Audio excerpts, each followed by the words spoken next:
to the show with your friend and mine. So tell me, Dr. Squee, who's it gonna be this time? We like to hear you talk, but we love to hear you listen.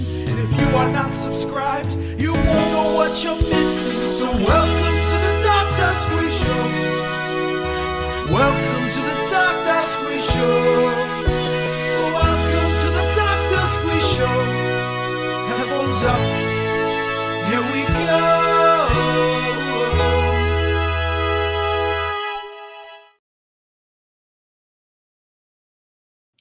Hello and welcome to the Dr. Squee Show. I'm Dr. Squee, and this is my show, whether I add myself to the stream or not. So this week we've got something very special for you, brother. We're going to be talking some wrestling. But before we do that, very quickly, for any of those who might care to have noticed, we've been not on the airwaves for the last month or so, but the Dr. Squee Show is coming back. We've got an interview, in fact, this week. If you join us here on Thursday at 7 p.m. UK time, please look up local time zones. I will be talking to the man, the myth, the legend, the New Zealand comic who's been on Taskmaster over there on New Zealand. I believe if you look online now, you can find his series. It's Ray O'Leary. He's actually right now in the UK doing a tour. He's coming here to Southampton, where I'm based, so I'm looking forward to seeing him there. But I thought I'd do an interview with him and help promote his tour and speak to the legend himself. As I think it was Wikipedia put it, he was the comedian who's known for his deadpan delivery and grey suits. Now, I don't want to say Wikipedia have really kind of buried the lead with his material there, but I think it undersells. He is great. Please do join us then. But for now, yeah, so basically we'll have a couple of interviews coming along the way, but Dr. Squee Show is sort of like just tying itself up. We've got a bit of a rebrand. We can do a bit of a relaunch coming up. And I want to just really dedicate some time to the show and make it look proper. So that's all coming up. But in the meantime, it's been lovely to do little things like talking about Twin Peaks. And today I'm going to be talking about WrestleMania. Now, I had a few options for friends who are into wrestling who might talk to me about that. But unfortunately, I tried to reach out to Spindles. He was, well, basically he's gone into hiding. He was caught having some practices which were inclusive and accepting in a workplace, so that won't do. And he worked with an American, so he wasn't taking any risks. I tried to get hold of Lizzie. Unfortunately, he's been shipped back to Canada ahead of it becoming the 51st state. So apparently they have to attend by law. So my only option was to turn to Yorkshire, where the man who's joining me today is a regular friend of the show, who is going to use this hour to brew his tea. Please welcome to the Dr. Squee Show, Jim the Anvil King. Yeet. Okay, that's probably the loosest introduction I've done to date, but there we go. Okay, I'm out of practice. I've got a dodgy shoulder. Just get out of my case, guys. So, Kingy, I have watched all 4.5 hours of the so this is the Royal Rumble. The Royal Rumble. I mean, I know I should have got it from the title, but I know I've seen these matches where like just loads of people pile in, but I didn't know. I didn't tie the two together that this was what Royal Rumble was. And it was good fun. It was good fun. I've made some notes. I'm just going to warn you in advance though, Kenny, because I know you know your onions when it comes to wrestling. I know this is a passion of yours. I know you love it. I'm kind of like, basically, when I was at well after college, I shared a place with a couple of friends of mine, Michelle and Gary, who are now a lovely couple. Well, Michelle, who does Due South by Southeast with me, and we used to watch wrestling sometimes on a weekend. So I've got a kind of bit of an understanding, caught a match here and there, but I really don't know anything. So these notes are literally my spurious thoughts as I watched it. So I just strap in, mate, and like it's all said with love, is all I'm going to say. Well, that's awesome. See, this is almost like, for me, this is kind of a bit like a social experiment. Like, I kind of wanted to see what someone who doesn't really know wrestling would make of it. And believe it or not, the Royal Rumble is a pretty accessible sort of point to jump on. Yeah, I think I sort of described it to you before. Well, when I sort of pitched this idea to you, was it's kind of like the season premiere, if you like. Not that wrestling doesn't have seasons. Wrestling just goes on constantly every week of the year. But they do have, or at least in WWE, they have what they call WrestleMania season, which WrestleMania is their big event of the year, and that's Oh, cool. usually around April time. And I'm just going to say now, we're going to do this again then. Okay. It's got to be done. Yeah. Oh yeah, I'd be up for WrestleMania. Well, we'll get on to WrestleMania, but No, my only condition for doing it again, sorry, just quickly while I just jump in. My only condition for doing it again is we plan it so that it's a day where I can watch it just in one chunk before. Because as much as I love watching this even in chunks, it was the fact that like it's impossible to make notes as you go because you have to read it and pause it. And it's like I spent 8 hours watching a 4.5 hour show because I kept making notes go, thrown out. So I had to wind it back. I can't do that to myself again. This was actually quite anxiety making watching it in this way. But it directly after, I will remember. Like I remember enough for a conversation, but I won't if I do it a day afterwards. So that's okay. The bad on a Sunday or something. Well, the bad news is WrestleMania is now a 2-night event. So there's WrestleMania Saturday and WrestleMania Sunday. So they generally clock in at about 3.5 hours each. So are they both they're both coming to Netflix like this one? They will be on Netflix in the UK, yes. Okay, depending on the day, I will have to check if I'm free. If I am, we'll watch them and talk about them straight afterwards. Okay, I'm up for that. Up for that. Like it's almost like we can do a tweet along before or something while we're watching. Yeah, I'm up for it. But yeah, so the Royal Rumble generally tends to be when the storylines that are going to lead you into WrestleMania start to take shape, and you start to see what the matches that we're going to get at WrestleMania are going to look like, and as they sort of told you frequently throughout the show and in the video package there at the start, like the winner will main event WrestleMania. Now, not to ruin anybody's illusions, but that might be a little bit of a fib, because the winners of these Royal Rumbles may not main event WrestleMania. I suppose it depends what you classify as the main event, but yeah, it doesn't always happen that way. They will be the main event by being there. Well, that's the winner of the Rumble, so they become the main event by. I mean, I personally don't see either of the people who won either of these Royal Rumbles. I don't think they will have the last match on either night of WrestleMania. But we might talk about why I don't think that at some point. So after the fact, so it would be like them saying that they were going to get an amazing trade deal because of tariffs and stuff, and then just agreeing to stuff which was pre-agreed before it even started. It would be that pathetic. Just to say that they were the main event.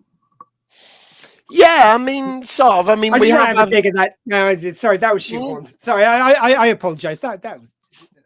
Oh no, I mean wrestling. Hey, Donald Trump was at a WrestleMania once. I have some legit Donald Trump stuff in it, just as it does kind of relate.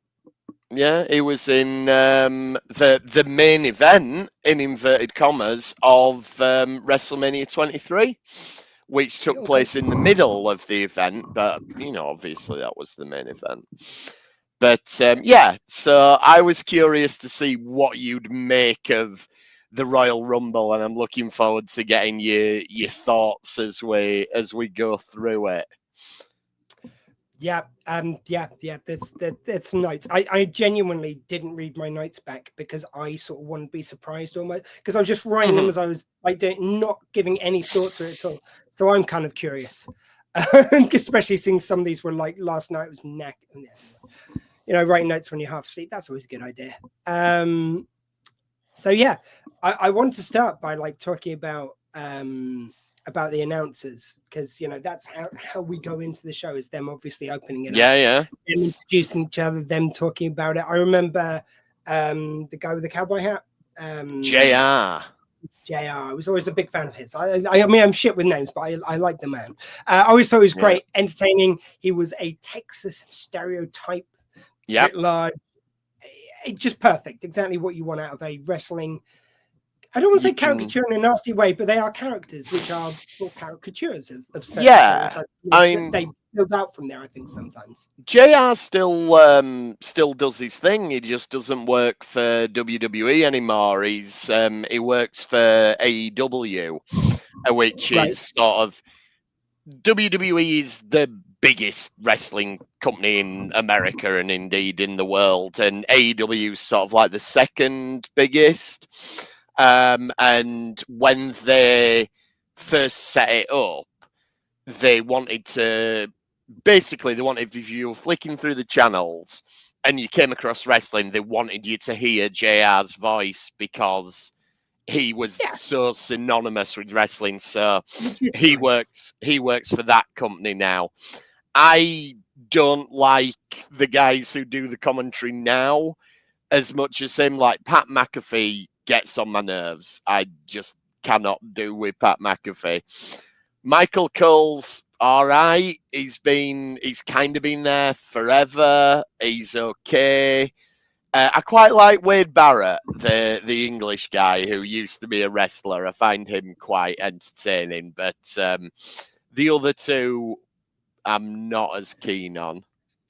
Here's what I got, and I'd like to just prefix this slightly with this is the reason why I'm kind of commenting on what I'm about to is because of I think some of the prevailing attitudes with WWE and maybe about their kind of like I feel like this is kind of like along the Donald Trump sort of masculinity at the moment. I feel like WWE might play going forward into Trump's kind of thing of like, oh, masculine, no, get like gay or DEI or kind of like. I feel I would be interesting to see what happens with wrestling next when it comes to this. I don't think these guys. I think they've got something though that they're struggling with. I think they need to get comfortable with it because these guys are super gay. These guys are super gay for each other. Just throughout, there is so many things where they are just. I swear they're just flirting with each other. Apparently, they have an insatiable appetite for the local meat sticks, one after another and another. Thank God they don't have any gay DEI shit in wrestling, is what I put. I mean, just the amount of innuendo these guys do at each other throughout this event is just staggering. And they did say literally they've got an insatiable appetite for the meat sticks, just one after another, after another, after another. I think they were talking about Slim Jims, which are the American version of pepperonis that we have in the UK, and WWE / WWF, as it was, have had a long-standing sponsorship deal with Slim Jims. That was very briefly cancelled when certain news about a former owner of WWE came out, but they're friends again now. The Slim Jims and WWE are the Vince McMahon not so much. But just wait. I'm sure I'll be welcome back. Anyway, sorry. Well, that was. Did you notice? I mean, obviously, you know, I presume you recognise the name, if not the person. But Stephanie McMahon opened the show. Are you getting there? Okay. Yeah. No. Just with the I was about the announcers. Something about. Oh yeah, Slim Jims. Sorry, what you were saying about Slim Jims? Because later on, I actually did think there was a bit which I mean we'll cover now where they had like about 10 adverts for Slim Jim back. Like it was very clear that they were the sponsors. They shouted them out at the end of the match, and then they did all the adverts, loads of them featuring the wrestlers. So yeah, the fact they were calling it meat sticks, it didn't sound like they were talking about Slim Jim. It sounded like something other, seeing as they said the word Slim Jim every opportunity they got. So if they were talking about them, you'd think they would name them as they do throughout it. Yeah, this seems like they're talking about some meaty sticks, which they just couldn't help put in the mouth over and over and over again, as they put it. I don't know. Yeah, I mean, you know, much as I admire your journalism, you are not the first person to suggest that there is a homoerotic undercurrent to professional wrestling. let's just say it is very healthy, that current, or if that big blue vein, if you will, through wrestling is strong here. So we've got, I did put about Stephanie McMahon. This was one of my actual more serious questions. Was she involved with the, like, do we know, was she involved in the wrestling business while her dad was there? Almost said, was she involved with the business with her dad? Not like that, but was she involved in it, and do we know how much she knew about the stuff with her dad? She has been heavily involved in the management of WWE / WWF since she was in her early 20s. She's appeared on and off as an on-screen character, but in terms of her role within the company, she's always had quite a big role in the corporate side of it. When Vince resigned the first time, she took over as co-CEO, and then she stepped down shortly before he returned. And currently, she doesn't have any official involvement other than being married to Paul Levesque, Triple H, who is like the head writer, if you like, of it. So her appearance here is a little bit odd, because unless you know the familial link, she literally has nothing to do with this company or with the event or anything. Yeah, I'd like to just kind of like couch like why I was asking that, because partly it's like I wasn't sure what her involvement is, what her position is in the company. I wasn't sure if she'd taken over when he'd left, and it's like it's interesting because it's like obviously there is another link there with Triple H, as you say, and there is the fact that she's done all this stuff in the company. Obviously, I don't think these sins of father should be visited upon her, but it's kind of interesting that she would have co-run the business with it. I'm sort of surprised that. And if she's nothing to do with that, I'm glad she could separate herself from that stink, if you like. I'm surprised they want the name McMahon on screen at all. That's part of it. Obviously I don't know these people, but I've followed their careers for years and years, and most people in wrestling have a major ego, including the people who run it. So it wouldn't surprise me if she just wanted to go out on telly and get people cheering her, and that's that. There was no reason for it. It doesn't add anything to the show. WWE's in a bit of a weird sort of position at the minute that it's been doing its own thing for ages. It's been really popular at the moment. It's in one of its boom periods, but also they've just got this deal with Netflix. And so a lot of things they're doing are designed to, or you would think would be designed to attract a casual audience or a new audience to it. And things like Stephanie McMahon walking out when no one knows, if you were a brand new viewer, you wouldn't have a clue who she is. I can't imagine that does much to attract someone who's not into wrestling.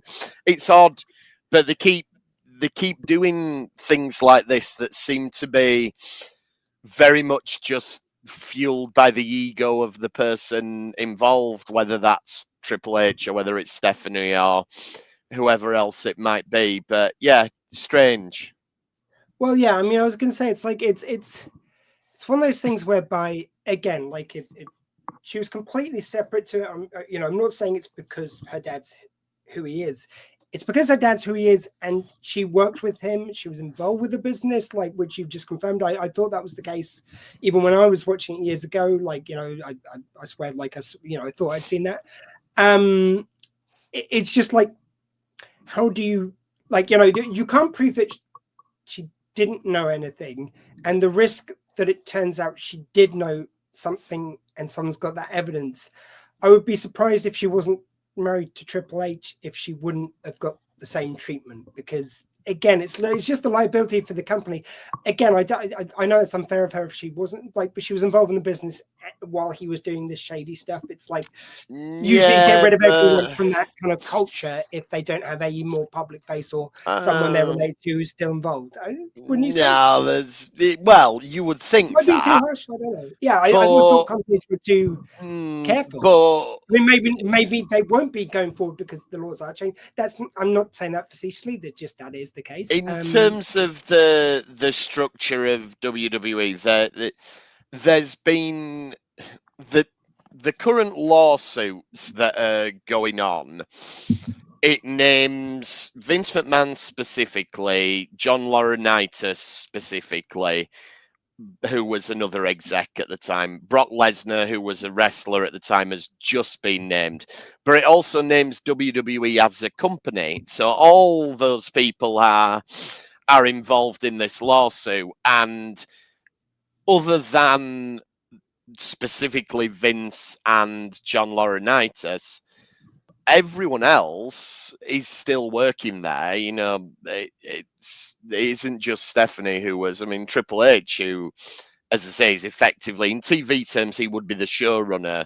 He has held an executive position for years and years and years, and you know, it's not for us to speculate as to whether they knew anything or not. Not least because it's an ongoing legal case, and yeah. But I just don't understand why they brought her out from a PR perspective. It doesn't make sense. But there you go. Yeah.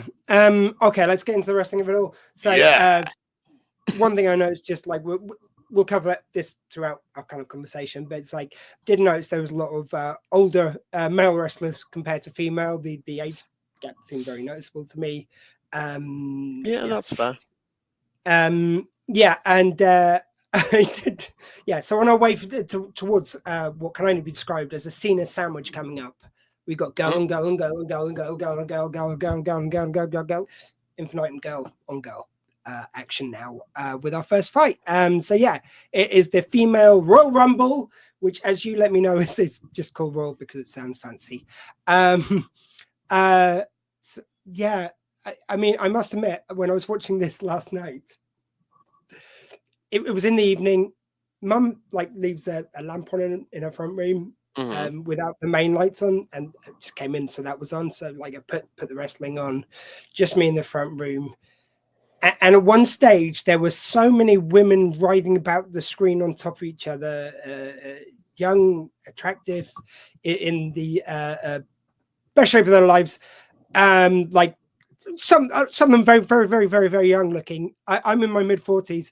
I was worried I might get on some list if someone saw in the window, was my concern. Wow, this I think this one particularly, I would say out of the two, I think it benefited the more women that were in the ring. I just, and that isn't meant sarcastically. I think it's just the kind of action was really strong throughout the ring, whereas in the men's fight, which we'll get on to, I feel like there was a set piece in the middle and everyone else was sort of at times taking a bit of rest around the outside, but there seemed more physical, whereas like it did seem more acrobatics involved in the female game here. That tends to happen in Royal Rumbles that or any sort of multi-person match. Because they also have something called the Battle Royal, but the difference with the Battle Royal is you all start in the ring, so they might start with 20 people and then you have to throw each other out. With Royal Rumbles, the more people that go in, the less room there is to do moves and things like that, so you do end up with one or two sort of featured players, if you like, and the rest of them kind of hover around the ring. And this one also was notable in the amount of women who entered it before they started eliminating people. Usually with a Royal Rumble, you'll get a few will come in, a couple will go out, and you'll more or less keep a sort of sweet spot of sort of 6 or 7 people at most in the ring, whereas I think it was almost sort of halfway through before they started actually eliminating people in this. It was quite a while. Yeah. And they they have a thing called the Iron Man or the Iron Woman in Royal Rumbles, which is whoever lasts the longest in the match. And with this one, the first three women who came into it all lasted over an hour. So, you know, that's keeping people in for a very, very long time. Yeah, yeah. Actually, while we're on that, I've got some notes in a second I want to get to, but yeah. How do they decide? Like, so is it randomly picked which order they'll go in? It's like it seems like a hell of an advantage if you're the last person out Well, and you've yes. got 5 minutes in the ring. That's a hell of an advantage. Well, yeah. Okay. Within the storyline, so Yeah, I will teach you some wrestling language then. So wrestlers use this term kayfabe, which basically kayfabe is the conceit that wrestling is real. So when you talk about something being within kayfabe, you're talking about it being within the fiction, within the story. broadly So familiar. so within kayfabe, you want to the idea is they draw numbers for who's going to come out in what order in the Royal Rumble. There's a draw that takes place behind the scenes every year, and you get your number, but you don't tell anyone else what number you've got, and then it's a surprise whoever comes out in what order. So within kayfabe, yes, you want to draw one of the higher numbers. Yeah, Theoretically, 30 is the best number and 1 is the worst number to have. But in reality, it's that bit. completely scripted what Yeah, order yeah, yeah. everybody comes out in. Yeah, I've got a few notes about times when I feel like some moves may have been sold better than others. But yeah, my first few notes on the female match. I'll take these a few at a time because I wrote so much shit here. I'm not gonna lie. So we've got oh shit. Why does the thing keep on skipping to the top? Oh yeah. So we got right at the beginning, like there was kind of like when the first of like quite a few came in at one stage because they were coming in thick and fast. I was just getting used to kind of like mode of it all. I swear, a couple of the young ladies entering the ring were played by the same woman in different wigs. I'm quite sure, just a few of them. But that's just another note. I mean, I was watching it round a friend's house, and his wife did say, like, how are you supposed to tell everybody apart? There was definitely, I mean, yeah. Actually, let's get into this because yeah, there was definitely, I think, some women in these matches, and I'm not saying they aren't all kind of athletes and everything, but some were built kind of for fighting more. Like some of them, you know, you did feel like they could start some shit basically.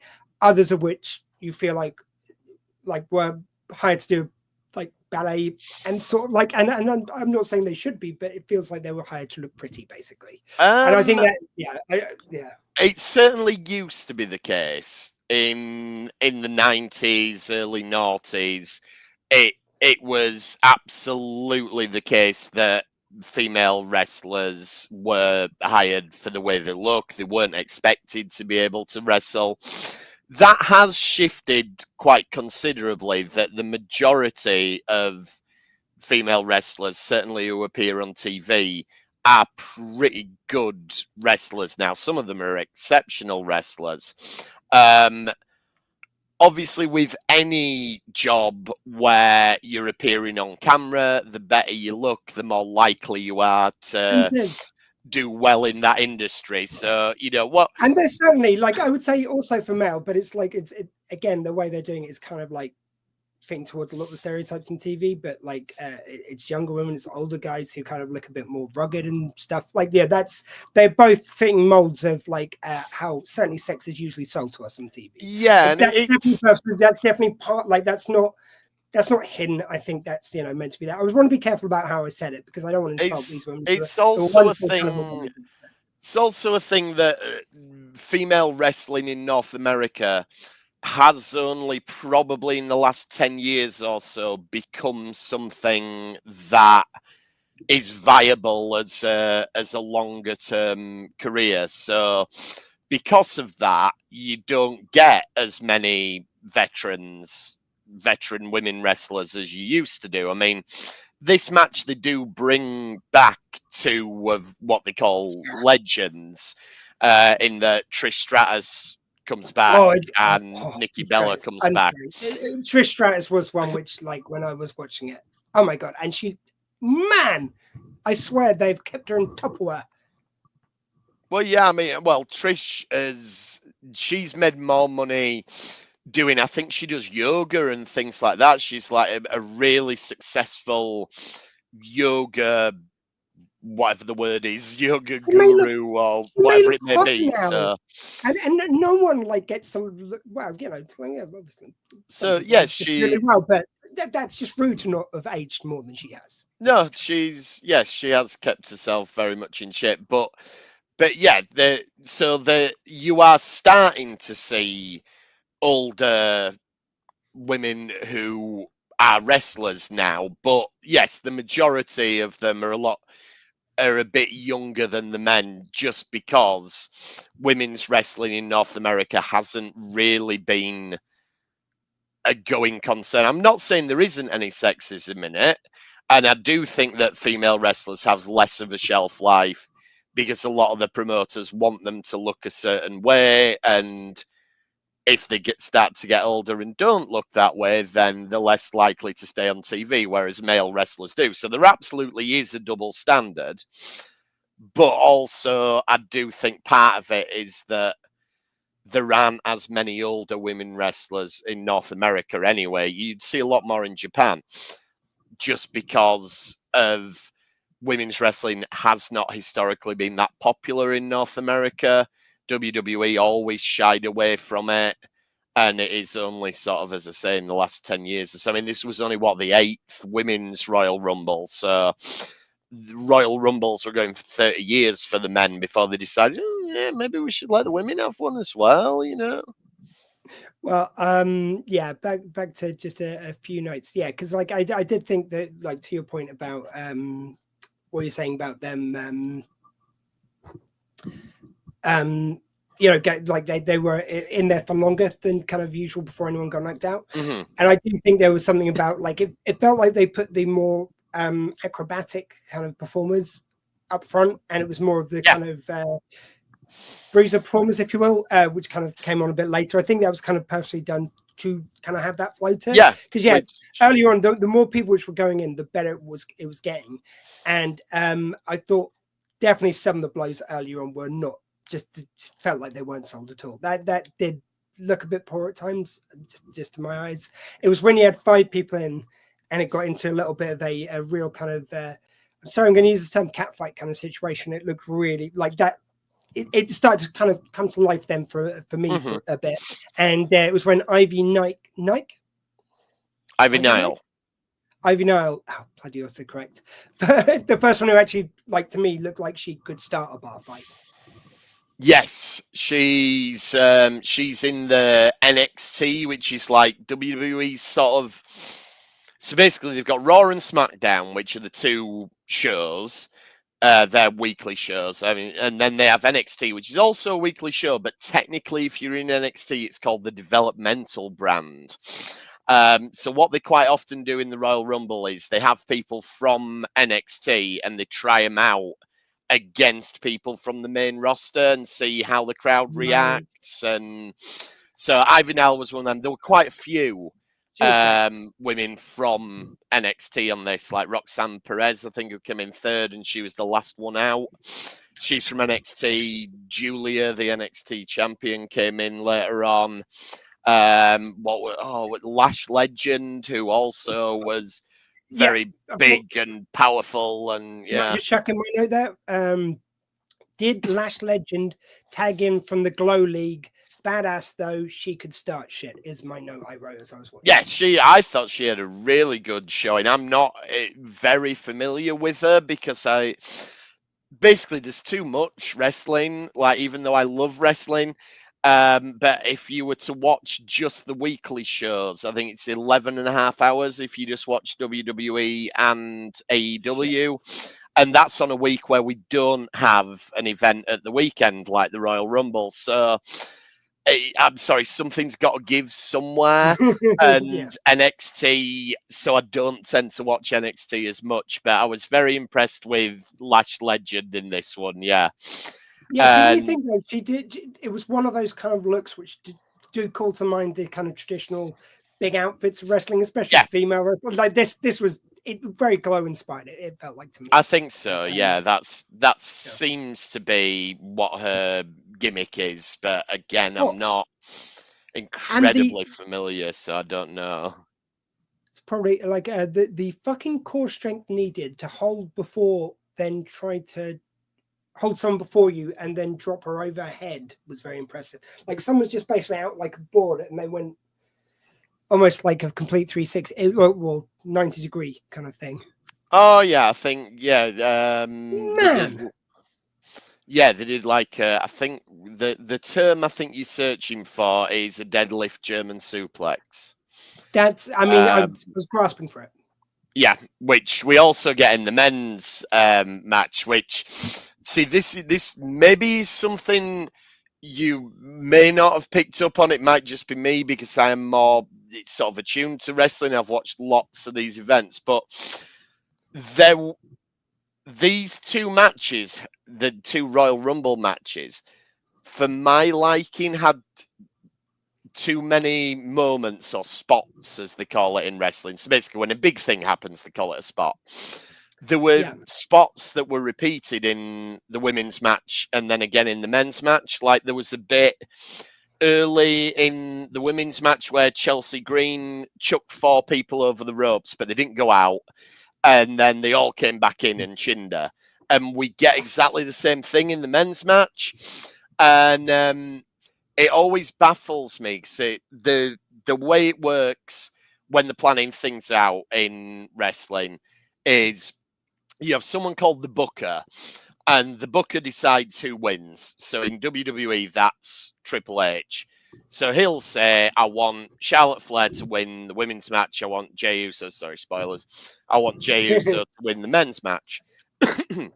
And then they have people called producers.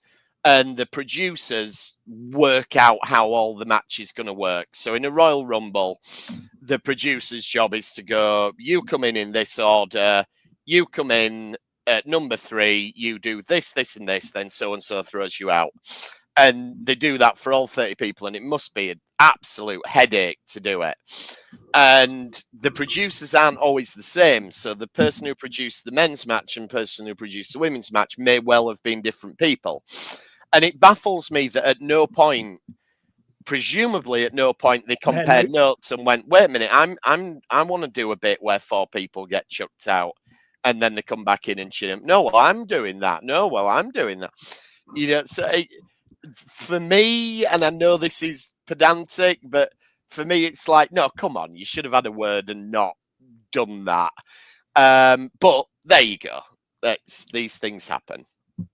Okay, we'll rattle through a few more Yeah. bits. I'm definitely getting the feeling like they named every single award in the WWE, and it seems like Bailey's won it. It sounds like she's won more tin than Campbell's. Is the what kind of punny joke am I putting down here? I apologize for that one. Like that, Bailey has won a lot. Yes. Bailey's awesome, though. I like Bailey. She won the Royal Rumble last year, as you probably know, because I believe they mentioned it a few times. But Bailey is someone who was very, very big when women's wrestling really started to take off. And I wouldn't say she's past her best, but she's sort of moving down the card, if you like. And it's more a case that she has literally done everything. So there isn't really a lot more you can do with Bailey now. So she seems to be happily sort of fitting into that role now where she's there to help other people look good and get other people over.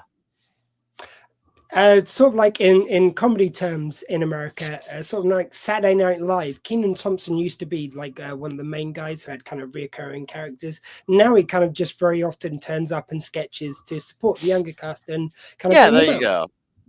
There you go. For any comedy nerds like myself who it's watching along. Oh, for Christ's sake, it's bloody close my notes. 1 second. Oh, for Christ's sake. There we go. So, as I say, around through a few notes here again. They actually did what can only be described as a bitch slap. It really just did look like full on, which I just loved. Commentators were lovely about the athletes enjoying the view of Ivy. They all sound really drunk at this stage. Just it's like they're drunken teenagers who've seen a pretty girl. That's the kind of vibe they're giving out at this point. Yeah, this is and I'm why not saying we don't don't notice the attractive ladies. I'm not going to like pretend like I'm pious or anything, but for like the way they were talking was like, oh, Yeah, this is why I'm not rankings. a big fan of this announced team that we've got. But Yeah. going Very back pro. to going back to JR though, he was always teamed up with Jerry the King Lawler, and all he did was go woohoo puppies woo. So we have got a What's bit changed? better in that respect, but yeah, it just doesn't. Yeah, you're right. It was like they were going, and now 15, and we're only halfway. It's like 15's halfway, Jesus, because I had no idea how many people were coming out to begin with. We said about what order they doing it in. Piper Niven is surely the wolf woman from Glow. Another Glow cast member, I thought there. Oh Canada Natalia. Have I written it? Oh, she was dressed in the Mountie. Yeah, Natalia is from the Hart family. Bret the Hitman Hart, famous wrestler, and she's the daughter of Jim the Anvil Neidhart, who was Bret the Hitman Hart's tag team partner. So Natalia is probably the closest to a veteran female wrestler you've got in this. She's been going a long, long while. Brilliant. Yeah, I think it's just because I'd just been redoing the credits for Due South by Southeast, and I spent ages doing video editing and all that Canadian content. When I saw her, and I've got my moose on today, and when I saw her, I was like, Canada's following me everywhere. It's yeah, which I'm not going to ever complain about. Jania Grace is an Amazonian. She looked like she could fuck up all of them, quite frankly. Yeah, Jada Parker sorry, go on. takes down Pip and Niven, and then off to dinner with Bruce Wayne. Oh, well, sorry. And Eliminates Jim Parker, takes down Piper Niven, and then off to dinner with Bruce Wayne because she's an Amazonian, like Wonder Woman. I see where I was going there. I'm trying to decipher my own jokes now. I was very, very sleepy when I wrote this. Piper Niven's one of my favourite wrestlers, I think. Well, out of this era sort of thing, I think she's great. And she's one that she wasn't very well treated under the Vince McMahon regime, because she doesn't have a body type, shall we say, that fits into what he would have expected a wrestler would look like. And so he changed her name and said she was going to be called Dewdrop, and she had a really silly gimmick. But after he left, Triple H changed the name back to Piper Niven, because Piper Niven was quite well known on like the British independent scene. She's Scottish, she was big in British independence, and then when she got to WWE, they changed her into having a silly gimmick and everything. And it's good to see that she's getting to be herself again, and it looks like they're setting up a story with her and Chelsea, so I would guess that she'll get a featured match at WrestleMania, which will be nice. Yeah, yeah, I thought she was amazing. That she was probably one of my favorites. I put Alexa Bliss as my dream girl from when I was in my 20s. Please give me her single mum's number now. Fair. Well, Alexa Bliss has been out injured for a long, long time. So it wasn't expected that she was going to return at this event, which is why she got such an enormous cheer when she did come out. She was injured for a long time, then she had a baby, and there was a lot of rumors floating around the internet over the weekend before this that they couldn't agree terms to a new contract, and for all of these reasons, that was probably the biggest surprise of the evening that she came back. So, yeah, good that Alexa Bliss is back.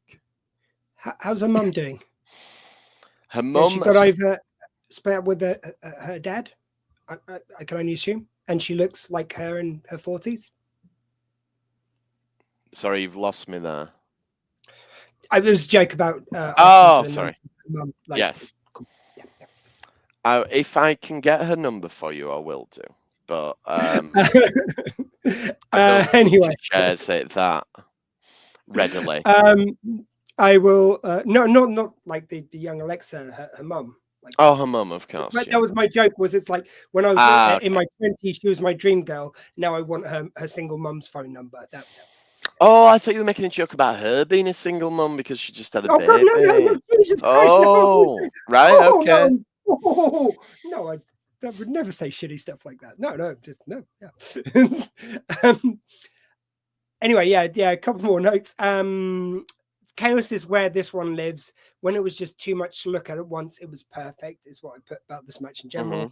There was one shot of the lady in the red leather, and it was just her crotch in the face of another lady, and it seemed for the lads. There was something about the camera angle which seemed very purposeful. It was like, I don't think if the camera was moved over a bit, it would have looked so much like that. It seemed like a choice to have it framed like that. I'm sure it was a choice. I mean, you know, as I say, women's wrestling, North American women's wrestling, believe it or not, has got a lot more progressive over the last few years, but there's still a long way to go. And even though they talk about, you know, it's on par with the men, the winner of this is going to main event WrestleMania. Out of the 40 WrestleManias to date, women have headlined the overall thing once, and since it went to a 2-night event once also. So 2 main events out of 40 plus. And all I've got left on my notes is oh yes, why are they making such a fuss over the one they're calling the Queen? Oh, her surname's Flair. Is she still Yes. Legacy when he isn't Legnificent anymore? She's, I would say Charlotte has done enough to be regarded in her own right outside of her that's another dad's. question. I agree. Like, sorry, please go on with that. But my question is more like, does the legacy thing, is that still mentioned? Is it still relevant? Is it still, like, did that help her when she first got him? But please do talk about prowess. I don't want to stop you from that. I just wanted to frame what I was asking. Yeah. I mean, I don't know because she's only just come back for this run. Because she's been out for a while as well, so I don't know how much they're likely to reference her dad. Not least because her dad kind of has a deal with AEW at the moment. Like, he's not an active wrestler, thank goodness, but No, I didn't think. No. he's he only had his retirement match a couple of years ago. But and I'm not. Ric Flair in his day was possibly the greatest wrestler of all time. Don't get me wrong. Shitty person, amazing wrestler. But so I don't know if they're going to mention that. To be honest, with Ric Flair, I think they're probably less likely to mention him because he's got a deal with the competition than they are to not mention him because of the things he's done in his life, which is not right, but is the way it is. You know, wrestling doesn't have particularly high standards for who they're willing to forgive certain things. But yeah, Charlotte is a legend in her own right. She is phenomenal in the ring. But you didn't get as much of it at this event. But if you watch the Monday Night Raw, now available on Netflix, she gets booed a lot. So people are not generally happy that she won, even though going into it, she was the men's match, which we'll talk about. There were a lot of people. People were debating who would win it. There were about 6 people you could realistically see winning the men's match, none of whom did. But the women's match, it was pretty much it's going to be Charlotte Flair. There was no real question going in who was going to win this one. I did put that, and Charlotte Flair tosses off all the women. Thank you, childish of me. Anyway, yeah, but I sort of feel like there is a thing whereby it's very wrestling to have these kind of these legacy, these families. It's like as wrestling gets older, it fits the character of it very nicely to have like, and they were born of legends, and like, yeah, I feel like even if they never mentioned him again, they're very happy that people will associate that in their heads just naturally anyway. I'm sure. Something legacy that I think propels her in a way. I'm not saying unfairly, just I think just like, again, it's a great story, and wrestling's all about great stories. So every time you hear Flair, it's like it's an extra sell on her already great act. Yeah, and even if they don't mention him by name, her music is a variation on Ric Flair's music. She says "woo," which was Ric Flair's thing. So yeah, even if they don't say the name, they're not making any effort to hide it. So, I've just put, love the 5 Slim Jim ads, as I mentioned earlier. It does feel very kind of like baked into wrestling, the commercialism and the amount of time they waste in between matches. Like, there is a big internet thing where you've got very much like a tribal thing. So there's your AEW fans, there's the WWE fans, and they will do whatever they can do to take pot shots at each other. And one of the ones that is always leveled at WWE is, well, the show was 4.5 hours long, but we had an hour and 15 minutes of adverts or whatever it might be. I mean, this event, I think, probably had more in-ring action just because we had 2-hour-plus matches. But yeah, on a typical pay-per-view or premium live event, as they now call them, you get a lot of adverts. Well, what I'm going to suggest is, so, well, actually, before we go into our next match, I think we should have a bit of an on-screen transition. Oh, go on then. Oh, Phil.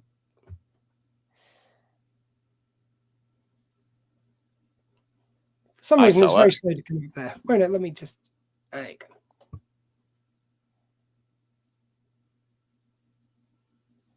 Ooh, see production values now. Yeah. First time it didn't play the beginning for me. I don't know if it did for everyone else. Anyway, yeah. So we'll go on with. I think if we do, I'll read through all my notes very quickly for like the first of the 2 kind of little side matches. Then you talk about it, and we'll do the same for the ladder match, and then we'll go straight into the other one. So I'll just shotgun these and then hand over to you. So it was, oh, for Christ's sake. Man tag man match, Motor City Machine Guns versus DIY, MCM synchronized sliding at the beginning. I thought was kind of fun. DIY 2-for-1. What are the rules about? How long? Oh yeah, there is a question I've got to ask. Then I'll continue on my notes. Is there any rules about how long 2 people can be in the ring from the same side? Just quickly. It's supposed to be after you tag. It's supposed to be a count of 5. Right. But it very rarely is. Yeah, I was going to say that's. I love that kind of conceit that they mess about with that. Love the over-the-top haze as both guys in the ring flail on the floor. Over-the-top haze, recovery time. Oh yeah, they seem to sort of like basically over the top there, kind of flailing about the floor a lot, and it seemed to almost like slow it down so they could recover a bit. Legal tag was so set up. Everyone in the ring, yay. Everyone's going to say it's rigged, was the comment from the commentators. No shit. Like, what, wrestling rigged? A lot of skipping and slapping on the ropes. Guy in DIY with camouflage undies, short hairs and goatee. Wiped his nose in a way that could only be considered most generally as Coke-like quick movement. It just seemed, it's one of those things, I'm just saying. 3-man totem pole was kind of fun. DIY win, but crutch man takes revenge at the end with the slap around with the crutch. Your quick thoughts on that one? Yeah, this was I like all 4. Well, I'm not the biggest fan of Tommaso Ciampa, but the style that these 4 wrestle is much more in line with my sort of preferred style of wrestling that I enjoy. It's what they call like a modern hybrid style. So it's quite fast, quite flippy, quite athletic.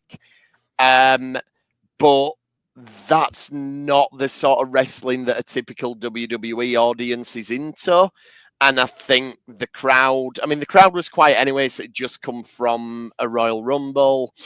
So the crowd's probably on a bit of a come down anyway. So it wasn't positioned best in the card. I think making it a, a best out of 3 falls match, which can be really dramatic, really good, and really give the teams chance to show off what they can do. I don't think they give it enough time for that format to really pay dividends, and I don't think its placement on the card did it any favors. It something just didn't quite click with this one, even though all 4 of them are really good wrestlers, and on their day they could put on a really, really great match. But it's better suited. Weird as this sounds, their style is better suited to a smaller venue and a more intimate crowd, and not in that placement on the card, unfortunately, because probably a lot of people, when you've been to a lot of wrestling matches, you sort of get used to how they're laid out. And people probably saw this tag match start and thought, well, we've got Cody and Kevin coming up, then we've got another Royal Rumble. You know what? Time for a pee. So probably a lot of people use this as a pee break. Fair dues. We'll do the same thing with the ladder match. I'll whiz through my notes, then I'll hand over to you for your thoughts. Kevin Owens versus Cody Rhodes. Just put, did they run out of cool names? A lot of them just have cool wrestlery names, even if they're kind of like not like Flair. Ric Flair is still, other Flair in the late. Sorry, Charlotte Flair. Flair is a very dramatic sounding. I don't know. Anyway, Supply of Ladders needs to up their game a bit. Seems a waste of property, but good. They use the supports afterwards. Hey. Oh yeah, Supply of Ladder needs to up the games because they were so weak. But yeah, they like the fact they use like the main ladder bits. I thought looked a bit lame, but when they were using the sports and struts, it did look a bit more kind of dynamic. Taking it to the audience must have been so cool for the fans. There was one bit where it's right in the audience. I thought it was lovely. Yeah. Really badly staged blows though. In a couple of bits, it just like it was a mile apart. One lift over the barrier, can't even see what it was meant to, why it was meant to hurt Cody. It's a bit where he lifts Cody over the barrier, and he just kind of like lands him the other side of the barrier, and then suddenly goes, it's like, you landed on your feet, mate. I have no idea what was meant to hurt him there. Genuinely, that confused me. I think it just might have gone wrong somehow. He's probably meant to have bashed himself somewhere. Second ladder, good job they have a selection. Why would they have a mini ladder just there? The little ladder is back. The little ladder is back. The guys were just chanting. That was the only good commentary Pat McAfee did all night. I enjoyed that. Kevin climbs the little ladder, then comes straight down. He like climbs. No, I don't think I'll do it. Why? Like just anyway. I'll tell you why in a sec. Oh, good. You can inform me. Rhodes landing on the ladder looked good. Owens dominating match. Surely Cody's going to win in the end to make it a bit more of a surprise. It's what I put there. A huge slam into ladder for Owens. Ladder rung moves so much better than. Oh yeah, when they were doing the moves with the ladder rungs, it looked so much better than the physical stuff I felt in this fight. I don't think the physicality in this one I thought was particularly poor. But when they were bashing each other with the ladder, I think they'd concentrate their time rehearsing that more, and it maybe suffer with the other moves. I don't know. So many ladders. Is this how Trump is driving American steel prices up? Can't help but think not landing the person next to the ladder. Oh yeah, don't land the person next to the ladder if you're about to climb it to try and get the belt. Might be an idea. Just something they could try. It just looks so staged the way they just land them every time right next to the ladder they're climbing. Just vary it up. Have a bit more drama to it, guys. That's what I'm saying. Like, there are inherent problems with the ladder match as a concept, yes. And as you say. Oh, sorry, I'll just quickly run through. Checking pulse is very over. Like, come on, guys. Rhodes bloody comeback. He comes back with blood over his face. You can see the hinge on the side of the ladder in the middle. In one of the shots, you could very clearly see where in the middle of the ladder had a hinge. That made me laugh. And Rhodes is a colossus once more. Your thoughts and maybe some comments on any of that?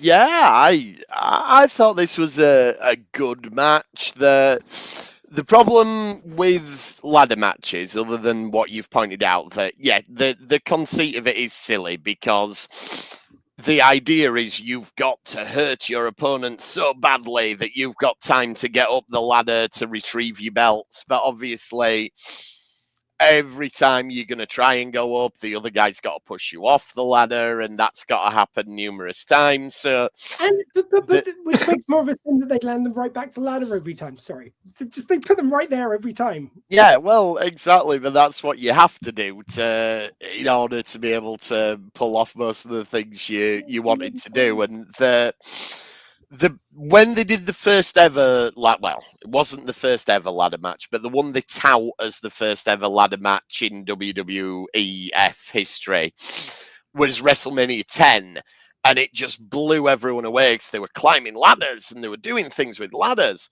And then there was the big tag team ladder match, which I think was in about 99, 2000. I'll say 99.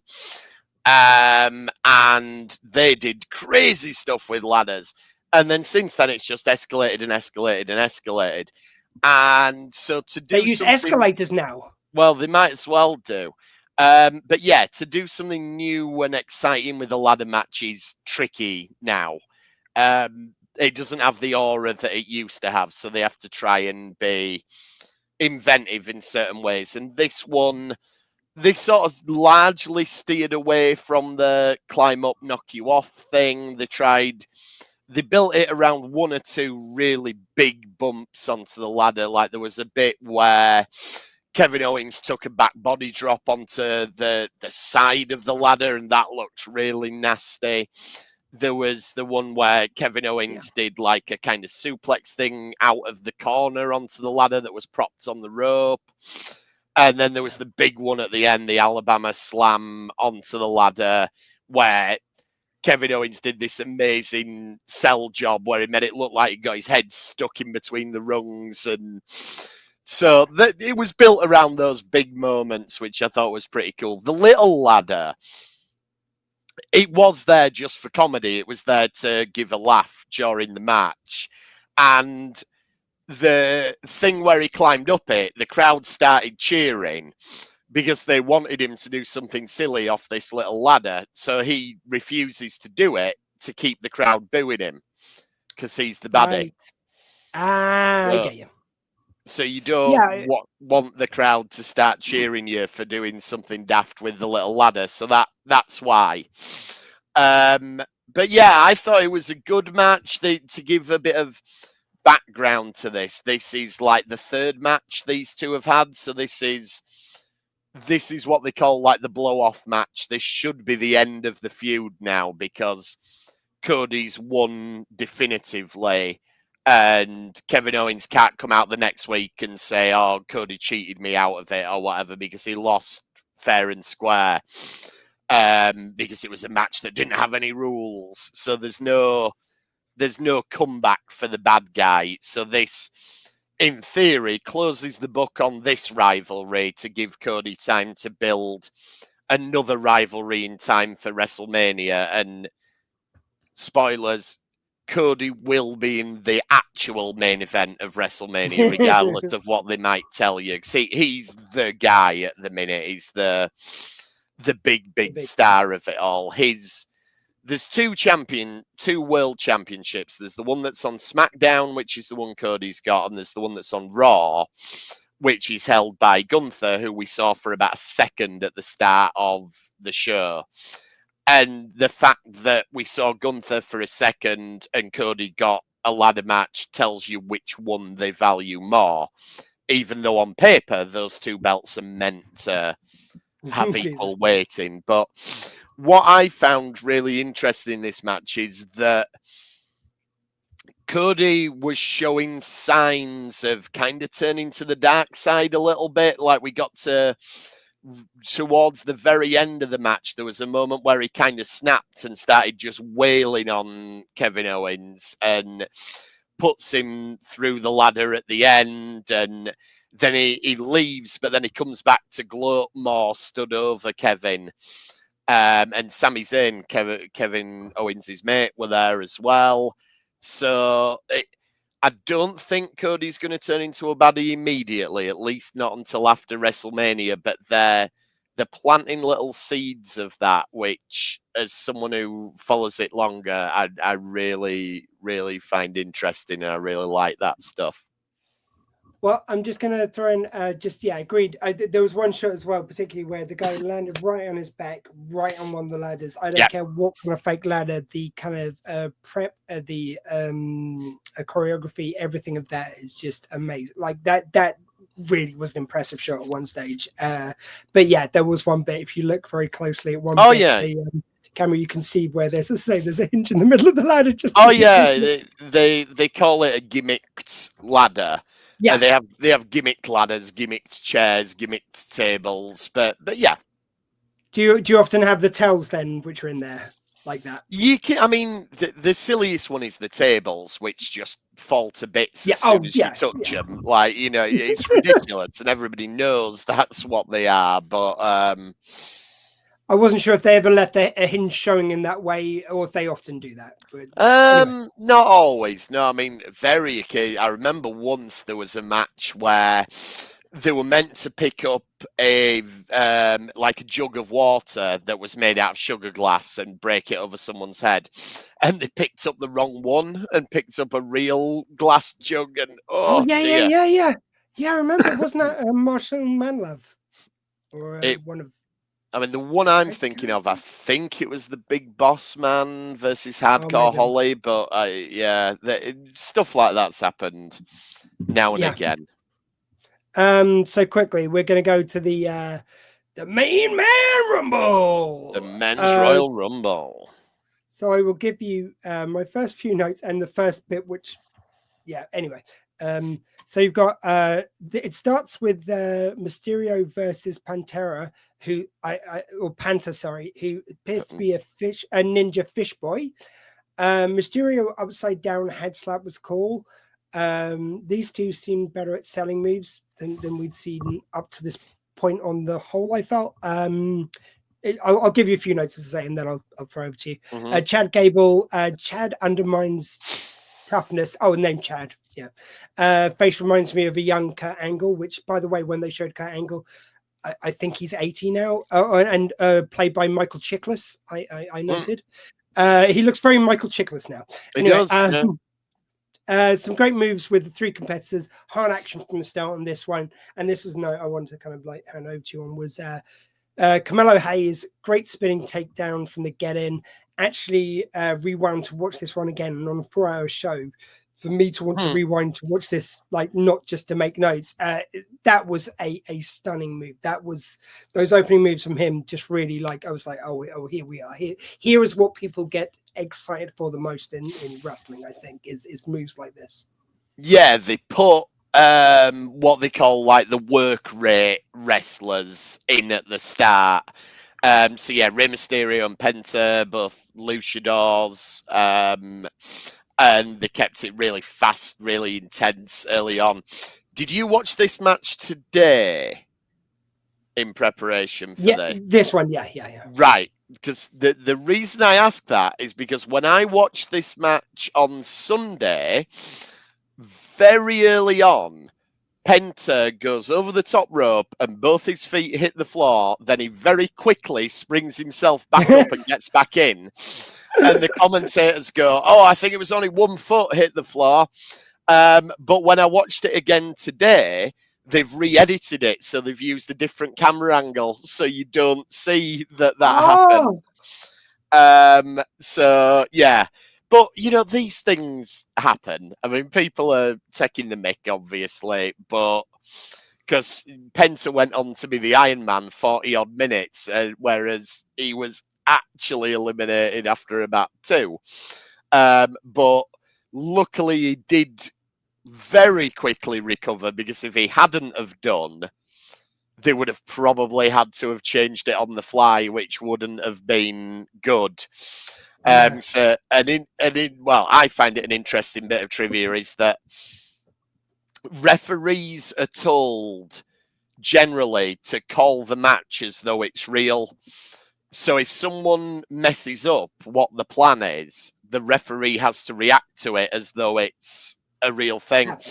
So if you meant to kick out of a move after the count of 2 and you forget, the referee still counts 3 and you've got to roll with it. So I don't know what would have happened if he hadn't have quickly recovered, but I Or if enjoyed the that bit. commentator had said that, if that's what they usually men do, that's kind of interesting. Like, you know, they Yeah. could accidentally change the course of it, but like they could have allowed done, themselves and by it saying that. would have been a serious problem, because Penta had quite a few spots later in the Rumble that They've got to have had that kind of. They've got to have a word with them, saying it's like, look, if you can sell it, Yeah, that yeah, he yeah. didn't. If it looks like this one's important. Oh If that yeah, one I goes mean, out around early, we can write around like they can. yeah, I let 'em think know. it'd have just been, if he'd have gone over and he'd have gone completely on his ass and there'd have been no question about it, Undeniable. they would have had to have quickly adapted, but luckily he got away with it. It's But yeah, interesting that they must do those calculations, though. Yeah, I never thought about that. yeah, but yeah, I agree with you. It was a really good, really fast opening. Lots of really dynamic wrestlers in early on, and yeah, it was well paced. This Rumble, there was a little bit of a lull later on, but Yeah, well, you know, again, I've got kind of like just quickly rattle off my notes, then back over to you. Mysterio spins him back in. Cable and Chad team up, then turn on each other. Always kind of a fun moment. Like there were a few kind of like the team up and then turn on each other kind of moment. You know, there's nice ones there. Escobar taking folk down. Ginger guy feels like a bit of Villa there. Harsh on me, but there we go. And Fish Ninja on the rope looks crapped, just gently slapping. There's a fish Ninja guy and one of the other guys were just slapping each other on the ropes, and it just looked painfully bad. It was just like, it was so like, no, you. It's like it just cut it. Like, you know, I feel like that was something they had to do while someone else was setting up something. yeah, usually you get a lot of 2 people will go off to a corner and just hit each other back and forth for 10 minutes, you know, when somebody else is meant to be doing something. It's okay. A few more. Lawless, lacking humanity. Okay, I've kind of paraphrased here, but Lawless, lacking humanity. He shits me. He's unhinged. It's what? I mean, the guy looks like he's got kind of crazy eyes, and they've just written the character around that. I'm not saying he isn't, like all of these guys, incredibly tough, but it's like the fact they were selling him like he's a maniac. It's like, didn't really do anything that twisted or anything. You're talking about you didn't sell him like that. Jacob Fatu. Fatu, sorry. Yeah, they're trying to build him up as like the next big bad guy. And they had a big thing on one of the shows recently where he mercilessly beat someone, and it was reported in the papers, which was really weird that there was a paper like in China or somewhere that said, "Oh my God, did you see what happened on this wrestling?" It was very strange. But I do like Jacob Fatu. I do think he's got a good aura to him. Before that, I really enjoyed the bit where they did the whole fake thing where it was like, oh, Tozawa's coming down. Oh, he's been beaten up. And then they even went backstage and had Triple H going, we need a replacement. You, get out there. Which is ridiculous. But so we get this YouTube guy, and I was watching it, and I'm going, like, I hate it when they do this, where, you know, this is a massive big event. There's wrestlers who wrestle all year and work really, really hard at their craft. And this is one of the biggest shows of the year. There's room for 30 people, so you would think you would get a shot at it. But then they go, oh, no, this guy's got loads of YouTube followers, so let's give him 5 minutes. I mean, I just think that's crappy for the wrestlers. Yeah. But I feel like they kind of acknowledged that by basically having Bron Breakker kill him with the spear that he did on him, which was just insane, the speed that he hit him at. And, like, wrestling is pretty well produced by and large, but there is this thing that people say, oh, it's cinema, and like it's not cinema. It's very well done for what it is, but let's not get ahead of ourselves. However, the framing and the camera angle of this bit where you've got YouTube guy preening at the camera and you can just see in the background Bron Breakker running back and forward and getting faster off these ropes, and you just know that this kill shot's coming. And then he whacked him, and then they chucked him out to the outside, and Otis caught him and put him through a tape. So I feel like they were going, look, we're going to do the YouTuber thing to keep the kids happy, but for the hardcore fans, we're going to have him get absolutely murdered, so you can enjoy that. Well, we'll get on to some YouTuber murder later on in the match as well. Yeah, slightly more high-profile one. But yeah, so again, I'll rattle through a few notes, then hand over to you. Yeah. Oh, and I know the note to hand over to you on, Jim. So 4 of them I'll read out. Ludwig looks like a toddler who made a special wish and became a wrestler. Just the vibe I was getting. Oh yeah, so this was one of the commentators again. If I pass by the ring and Fatu, is it Fatu? Fatu, yeah. Fatu. If I passed by the ring and Fatu was in there, I'd slowly back up. Tell me these commentators don't want some of something here, is what I'm saying. Okay, they're really egging on the insanity of Fatu. He does do crazy eyes, calm down. Yeah, I just felt like it's like, I thought he was a great wrestler and actually didn't, like, it's almost like this kind of thing they were trying to sort of be crazy. Yeah. It's like, well, you have to have some really batshit crazy moves then. Like, whereas his moves were great, they just weren't crazy. It's like they didn't steer into his USP enough. Like, if that's I his thing, agree. his moves have to be really insane and like something really wild and just like visceral. And it's like they were just great moves he was doing. Yeah, I agree with you on based on this performance. Yes, it didn't. Maybe I'm missing it usually. Yeah, no, I agree with you. It didn't. What the commentators were saying wasn't matching up with what he was doing in the ring, and whether that was because everyone else has got stuff to do and there's other stories going on. But he had a couple of moments, like there was where he faced off with Bron Breakker, and you just thought that is something I want to see because them two are just both monsters. You want to see a match between them two, but yeah, he didn't do anything that made you go, whoa. Yeah. So this is the bit I was going to hand over to you on, but I will now. So I actually read these 3 notes because it's kind of relevant together. But Joe Henry, Jim, I know you're a big fan. You never told me. Big fan. Say his name, and he appeared at number 15. I'm going to say, you never told me that he was in a timeshare with Jake Gyllenhaal for his face and probably physique, because Gyllenhaal's fucking stacked these days. Have you seen him in anything? That's true, yeah. There was there's a similarity there anyway. There was a really nice hand slam from Henry, which I thought was really great. And it was a wide shot and could really make out the wrestlers in the background being cool. Oh, yeah, sorry. Yeah, that was great. But yeah, the other thing I noticed about the same time was that the wrestlers in the background were doing a great job. They did this kind of wide shot, and these guys everyone in the background was just doing enough so that it sold the fact that they weren't just completely sat down.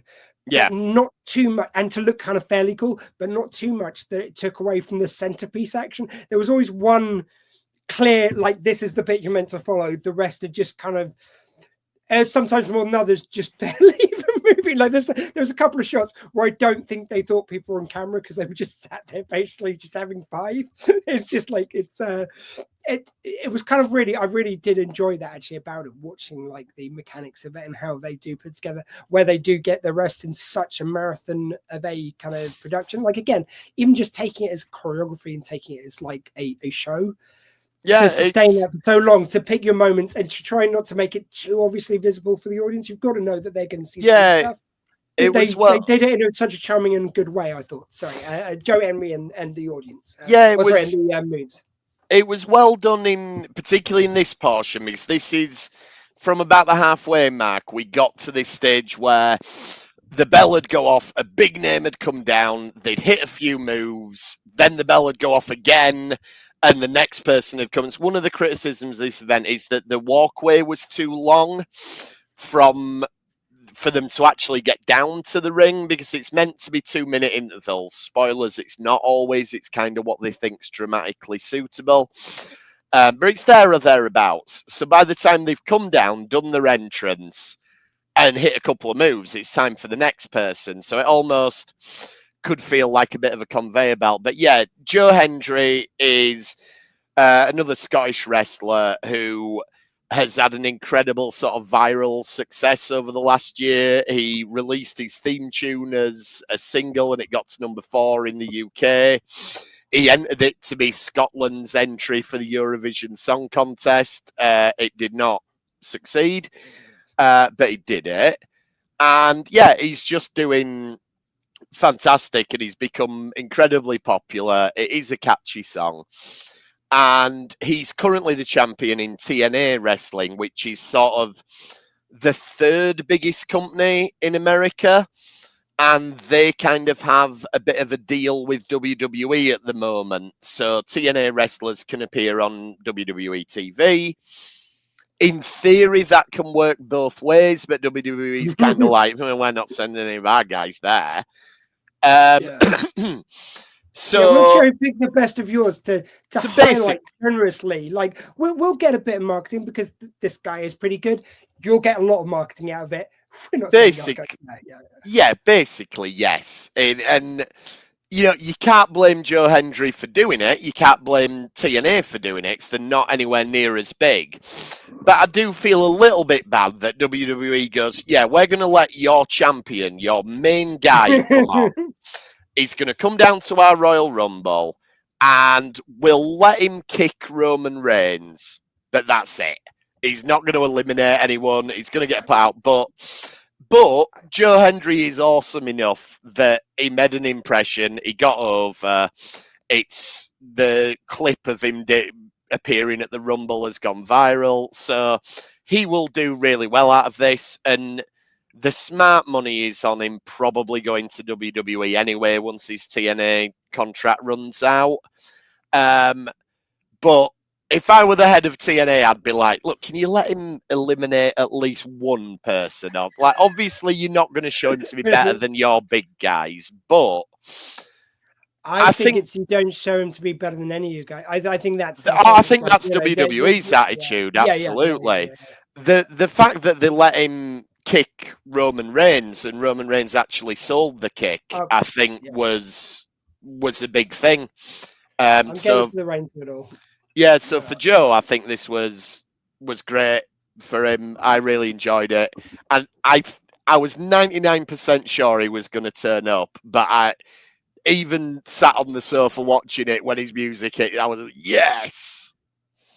No, it's I do see the appeal. I think it would have been nice. I don't know, unfortunately, like the kind of ranking, if you like, of the wrestlers in current WWE, but I feel like back in the day, like in terms of back in the day, like they've sent them your champion. You can at least send them sort of like the modern day equivalent of Regal, like, you know, the really shit British one, like, you know, it just with the most absurd British accent. Oh, that accent just pissed me off. I'm sorry, just maybe the accent can, but William Regal is a fantastic wrestler. I'm probably misremembering because that accent pissed me off. But anyway, just send your shittest guy at least. Like, yeah, they could have let him put Carmelo Hayes out or The Miz or any number of them. But anyway, and let your weakest player look really tough in front of, like, you know, say it's like, look, you can have one of ours, but you've got to let them kind of like. Having said that, though, Roman Reigns selling a kick for him is more impactful than him eliminating a Carmelo Hayes. So yeah. Anyway. So yeah, a few quick ones. I did put about Reigns. Well, first of all, I love the Samoan Maori showdown. It felt like they had, like, you know, up until the first 15, it was kind of like they were building and building. Then they really quickly thinned it out. there was loads of them on the ground, so it was just these guys, and it just looked really great. I think just like the because they're both from kind of different tribes and stuff, just the look just looked really impactful and looked really great. Same tribe, family. Are they from the same tribe? Oh, I didn't know that. I thought it was Simone and Murray for some reason. No, they're both from the same bloodline. The Bloodline Saga is WWE's main storyline, and it's been going for about 4 years. I did also like that you got the commentator going, "You are looking at a future WrestleMania main event." Like, right, well, that's a bit of a spoiler. So Roman Reigns, is he actually Scottish? Just quickly. Roman Reigns. Oh, you mean Drew McIntyre? Oh, was Roman it Reigns? Sorry. Roman Reigns is the Big Simone guy who's emphatically not Scottish. Yeah, that's the guy who there was a guy who came on Scottish who was like they were really selling his Scottishness. He is Scottish, yes. It sounded like fake to me. No, it sounded like an American accent. Oh, it sounded like an American dude. Like I think has he been in America for a while? Does it sound like he's been wrestling in America a long time? Maybe but yes, it sound like a sort of Chicago accent with Scottish on top of it. He's from Glasgow, yeah. That would make sense if he's Sorry, okay, fair enough. So the Batu the monster is there. They were saying they did another one where they were trying to say it was a monster, and it was Reigns was on the floor, and there was. Or it might have been the Scottish. One of the guys was on the floor, but there was like that much room between his foot and the guy's face. They did the angle was like they picked. I'm sure the worst camera angle. There was an angle where it looked better than that even, but that one just seemed monstrously shit. Cameron didn't move fast enough, and you can see the wrestlers, basically stopping for a breather, as I kind of said before. Yeah. There's a couple of shots where they really were clearly meant to be outshot. Nakamura. Shinsuke Nakamura. Did someone page the 90s on their bleeper for this dude? I'll just do a couple more than I'll over to you. Pantera, great flying move out of the ring. Oh yeah, that was sick. And Jet Osu has come as the guy from Party Rock in the house tonight. It was a Daft Punk. No, Daft Punk. Oh yeah, Jey Uso. Yes. He looked like he was dressed up like Pie Rocks in the house tonight. Very much so. We do get a lot of the heavy hitters. Like Roman Reigns has been like the WWE poster guy for the last however many years. Jacob Fatu, allegedly his cousin. I would have to check the family tree, but so there's a rivalry waiting to happen there. Drew McIntyre is sort of just below the absolute top tier, I think, but he dips his foot in and out of that every now and again. He's been a world champion. He's been in some prominent storylines. So we were getting a lot of the big heavy hitters. Then we got a couple who were just there to make up numbers, like Shinsuke Nakamura. He's the US champion, which is basically the secondary title on SmackDown. And if you compare the way they treated him to the way they treated Bron Breakker, which is his equivalent on Raw, there was just no parity. It's like Bron Breakker's the Intercontinental Champion. They made him look like a monster. Shinsuke might as well have not been there. Same for Finn Balor as well, who came out around this time, who's a great wrestler, but he was just looked like he were there just to make up numbers. And then we got Jey Uso, who again is Roman Reigns' cousin. And miraculously, it seems to be one of the most popular guys in the whole thing at the minute. I don't get it personally. I think he's okay in the ring. He's not amazing. I always feel bad for his brother, Jimmy Uso, because they're literally twins. They wrestle exactly the same style, but somehow Jey Uso's up here and Jimmy Uso's down there. And if I were Jimmy Uso, I'd just be sat there going, I could have said yeet, but I don't get it.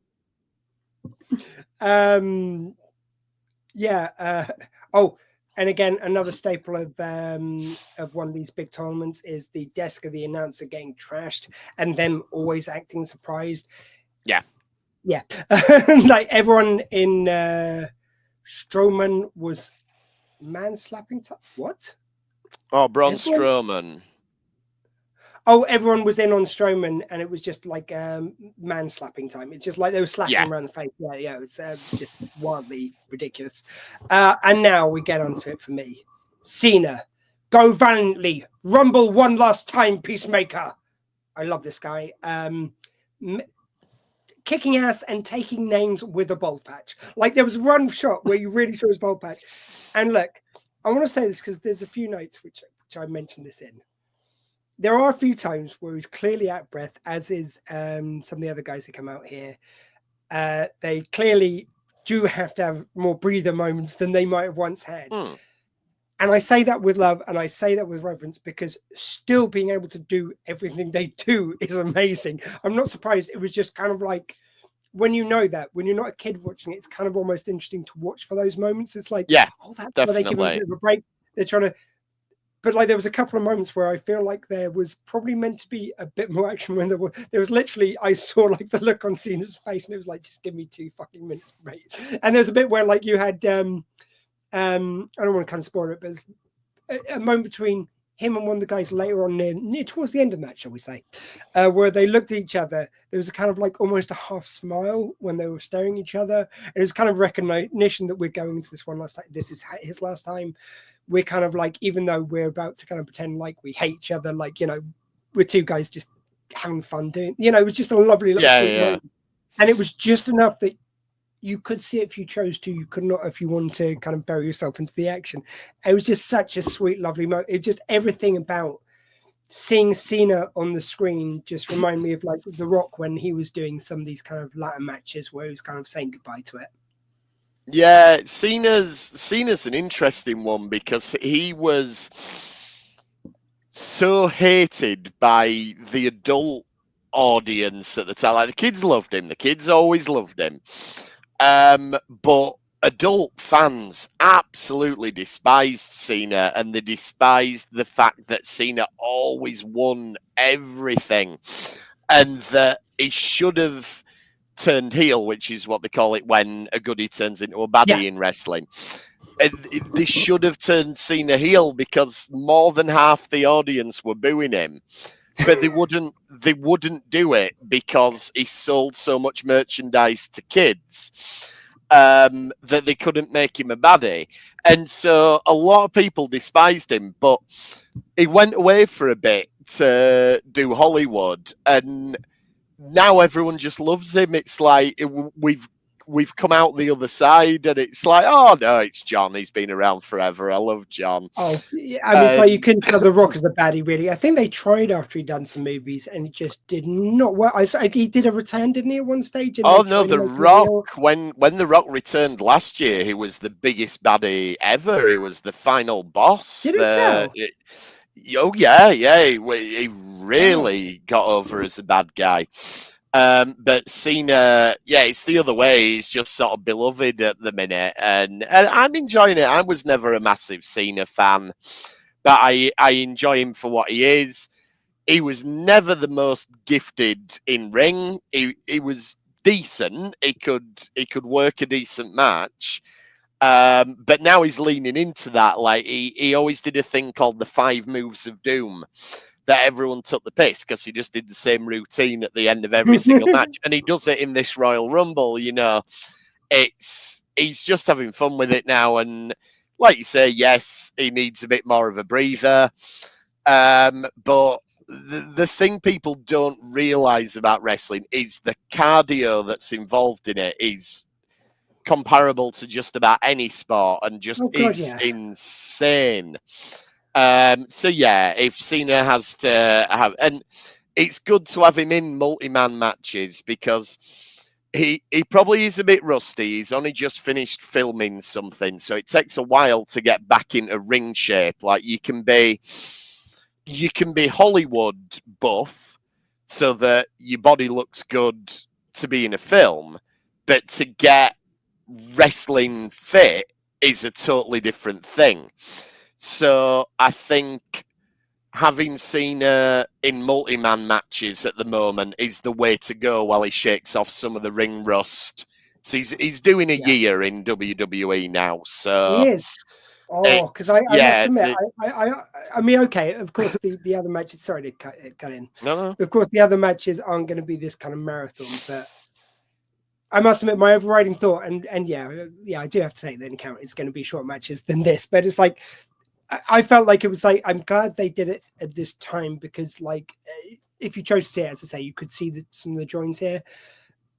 But like, you know, he could still pull it off. I hope if he does another year, he can still pull it off in the same way. Yeah, I think he's not going to be wrestling every week or anything, but he's probably going to do the big events. And so WrestleMania will probably be in April. So that'll probably be his first one-on-one match. I don't know who it'll be against yet. Possibly Cody Rhodes, maybe. In between then, there's an event called Elimination Chamber, which is 6 people. But they enter, it starts off with 2, and then after 5 minutes, another one comes. It's so similar to the Royal Rumble in that respect, but it's pinfalls and submissions, and it's in a big cage. So basically, for that, Cena doesn't have to come in until the last 10 minutes. And I was going to say he's going to be last out then. Yeah, and there can be several people in the ring, so he doesn't have to do too much. And then hopefully by April, he'll be up to working a one-on-one match. But yeah, I enjoyed Cena in this match. That was fun. And I do like that he just owns the bald spot. Yeah. So it somehow made it more impressive to me. Just going to rattle through a few notes here. CM Punk, more Russian royalty, got a little bit older. Jackman as Wolverine vibes, I felt. Tim there, not Logan, but the one before that, where he kind of like looked a bit like that. Young guy though has to be worried about what breaking one of their hips, right? Because I can't remember who it was, but it was those two with one younger guy. It might have been. And then the next guy out is Rollins, which is apparently another kind of one who's been going forever, but it's he's probably the one who's been going the longest that I've never heard of. I've got to admit. Rollins sort of came in same time as Roman Reigns. They were a team at one point. Somehow I've never heard of that guy. Not saying I'm not loving this, but it does feel like watching endurance if you're doing it and making notes. Oh yeah. So like where I was making notes and had to rewind, like I said earlier.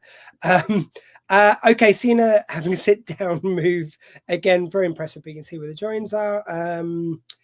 There's a Dom Mysterio too. Welcome to the Little Man Parade.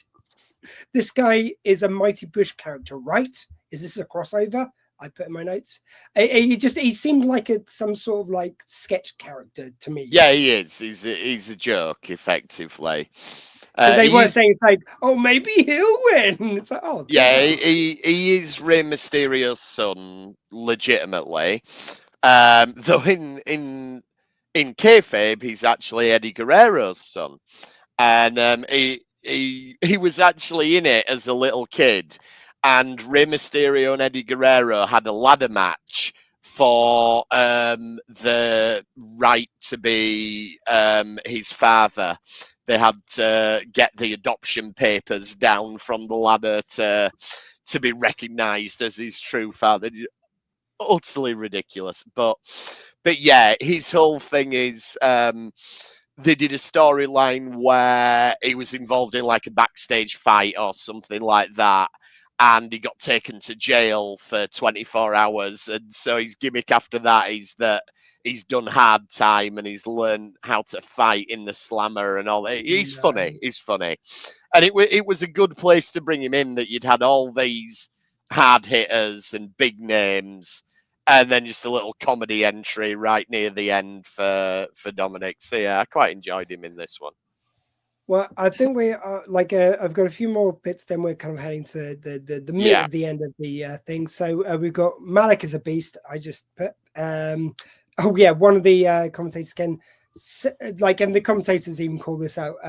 70,000 people's loins are a tingling. Oh yeah. E-Bearer, I assume a Yorkshire wrestler. Ibera. Anyway, not proud of that one. Gets one go around the ring. Oh yeah, Iberic. He gets one round ring with people chanting, and down by Sammy, the guy who looks like he lives in the forest in The Hobbit. And then he's out. Sammy's Oh yeah, in, sorry. yeah. Yeah, sorry. Ibera throws out Sammy. Who does? Isn't it Ibera or is it Sam? Ibera. Who are you? So there's Punk, Rollins, Dominic, Sammy, Damian Priest. I'm trying to think who you mean. I thought they called someone Ibera. No, I'm not sure. AJ Styles, he's in it at this point. I'm not sure. Ibera. Like, I'm sorry, I'm just typing this into Google to see if I've just made up a term. If it was something. I think you've made up a wrestler. I saw, but it's so specific. I put E space bearer. What the fuck? I'm gonna. Okay, anyway, we'll do that. No, like I will have a look back, find out what it was. Find out who he was. Yeah. I'll let you know. Anyway, I've probably just written down a sponsor's name or something. It's probably a sales cream that they favor in America. Anyway, but yeah, I just thought it was funny. There was one bit. LA Knight. I'm just going to read you who's in it. Oh, that's fine. We'll do that. We'll worry about this later. Okay, carry on. So we just got so much more to get through, and I do want to eat at some point. I haven't eaten yet. So I just thought there was a bit where one guy just goes around the ring, throws Sammy out of the ring, and then he gets thrown out by a guy who looks like he lives in the forest in The Hobbit. Anyway, right. And then we get to the bit. Now, if you could just, like, after I say the word "my," if you can go bleep, and I'll then read the rest of the sentence, okay? Okay. So it's after the word "my." Okay. So, Logan, Ryu, Paul, my beep. O-meter just went off heavy. Okay. Yeah, I do not like this guy. I don't like him at all. He's annoyingly good at wrestling because I absolutely can't stand him. And when he first came into wrestling, they tried to present him as a good guy, and the crowd all hate him. So they decided, right, we're going to make him a bad guy. And it works because everyone hates him. But he is legitimately very athletic. He gets wrestling. He gets the psychology of it. But I, like you, I just cannot stand the man. And I had an awful sinking feeling that he was going to win, which is no doubt, they were no doubt relying on that. But I should get a sinking feeling if I don't want a baddie to win because your storyline has convinced me I don't like this person, not because the person is an utter pillock in real life and I don't want him to win. I don't want him on my screen. I just can't. Yeah, I don't like him at all. Just to further give my opinion, Paul has such a smackable face. Paul getting repeatedly stomped on was worth every moment of the 4.5 hours. I swear they put that many people stomping on his face. Yes. Because they knew how many people would enjoy it. Like you're saying, they know they kind of, because there's so many young YouTubers who like him, they can't make him the baddie. Yeah. Even though he's a demonstrably evil, like bad human being. Anyway, but they knew everyone of our generation who doesn't like him would. Yeah, absolutely. They play on it, and it's almost like McIntyre and Priest staring into each other's eyes. It wasn't just about the wrestling. Yeah, there was subject to some of these moments. I'm almost annoyed at myself because I enjoy watching him get chinned in wrestling. But interestingly, you mentioned McIntyre and Priest there. There is a load of kind of scandal coming out about this at the moment. Something went wrong when Drew McIntyre was eliminated by Damian Priest. Nobody's entirely sure what it is, but if you watch it back, Damien Priest goes to throw Drew McIntyre out, and on the way they bump into LA Knight and Logan Paul, and it reduces the drama of the moment. So LA Knight and Logan Paul shouldn't have been where they were in the ring Right. at the time, and it messed up the spot of Drew getting eliminated. Now, apparently, and this is all what they call shoot, which means real rather than kayfabe. Legitimately, apparently, Drew McIntyre was really pissed off about this backstage, and was shouting and bawling and saying someone had to get all their moves in, and it made me look stupid. Blah blah blah. Now, one of the rumors that's going round is that the other wrestlers in the ring picked up on Drew being annoyed and that something had gone wrong.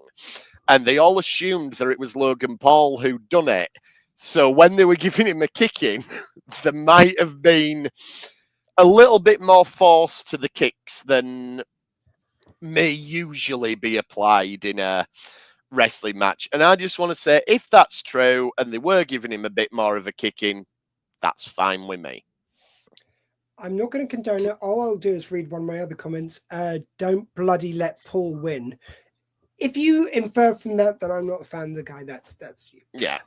So a few more just random notes. Roman gives Seth an eagle like they do on Scrubs with Turk and JD. He just does. It's like an eagle spin. Oh, Anyway, right. If you watch Scrubs. Punk swinging to the end, looked puffed, but great moves, just to give him some propers. Just realized Seth is played by a young Rafe Fiennes in a wig. That was the vibe I got. Everyone in the ring is having a lay down. There was one shot where just no one was moving. It was just like, guys, one of you's meant to be like, all I think at the moment. It was just a really funny. Again, it might be another kind of thing where if it's the bit I'm thinking of, it was intentional. Because was it after Punk and Roman got eliminated? Yes, because Seth was leaving, I think, at the time. Yeah, because there was stuff going on the outside, so everyone in the ring had to pretend to be dead. Oh, so that was it. Yeah, sorry. Yeah, but they lingered on it for a while, and you could see. Yeah, they did. Again, there was a couple of them. Maybe it was more a case of a couple of them just didn't realize that they were meant to be on camera at that stage. It just looked like a couple of them. Yeah, it's difficult. I mean, I remember a live wrestling show I went to, and the main event was a 4-way match. And what usually happens in a multi-man match is you'll say it's a 4-way match. 2 of them will get thrown out to the outside and have a bit of a rest while 2 of them fight, and then them 2 will come back in and throw the others out, and so that people get to have a rest. And one of the wrestlers was having a rest on the outside, pretending to be injured right in front of where we were sat. And you could tell he was sort of like checking and looking and seeing when his cue was. Yes. And we were sort of talking to him. We're going, go on, get back in. Go on, you can chin them. And he's going, shh. And, they know it's all part of the fun. But anyway. I know. Yeah. But yes, what I did notice on this outside sequence is Seth Rollins did a stomp on Roman Reigns. And Seth's move, usually when he does a stomp, he does it with one foot. And the way you do that... one stomp this time. Yes, one stomp that time, but he didn't. He did both feet this time. 2 stomps that time. He did. So, yes, usually what you do is he does it with one foot, and the illusion is that you're kicking them really, really hard with that foot when actually you're landing on the other foot to take all the weight, so there's not much impact on the foot. But on this one that he did to Roman on the outside, it really looked like he hit him with 2 feet, and he has never done it that way before, ever. So I think he may have slipped or something, or he just decided, you know what, I've had enough of him, I'm going to kill him now. But, that was...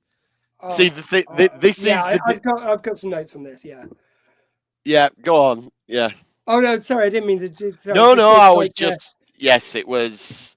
It was Jey Uso smack that smug face. Logan Paul, Cena takes out the trash. He is trash. I've literally put he is trash.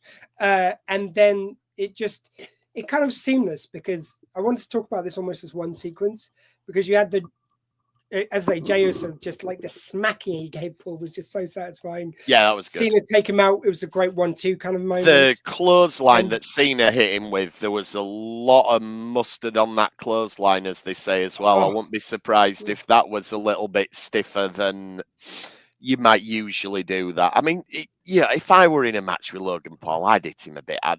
How's he going to prove it? How's he going to prove that you know, you would? Yeah, the judge just sees him as going, not guilty. Yeah. Whoever smacked him, you're fine. These things happen in wrestling matches.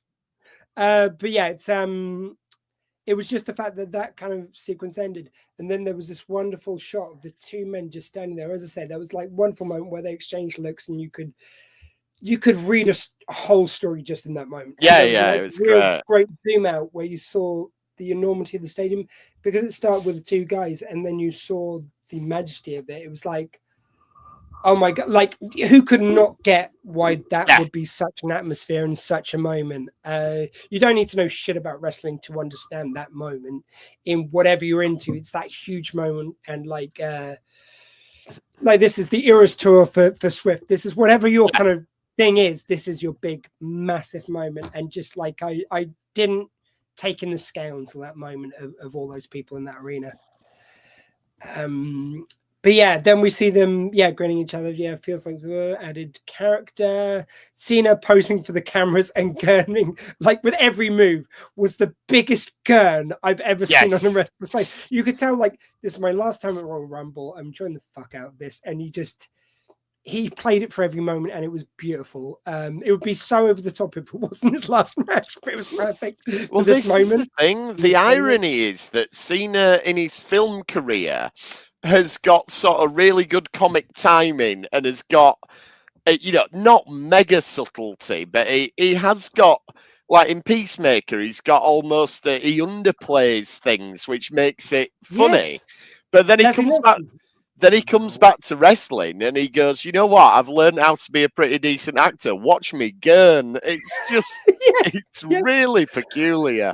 That's a good way of thinking of it. And it's like, I was saying Leslie Nielsen because, like, very quickly, when he was doing the Airplane movie, the first one, he went to, like, they called him in for the audition, and he started playing up to the kind of script and everything. They go, no, because you've got to remember at the time he was only remembered for serious roles, like Forbidden Planet and everything.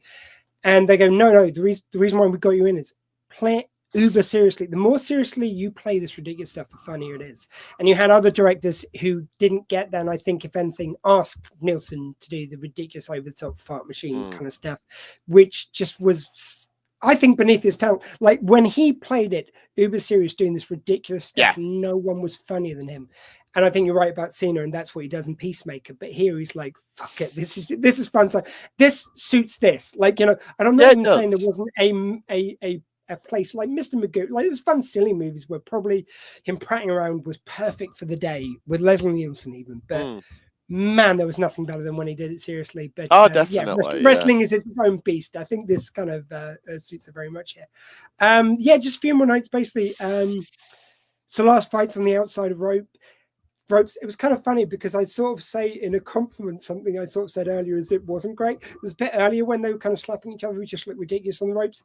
This looked choreographed with an inch. Like, this was definitely the one moment they had choreographed exactly what was going to happen when.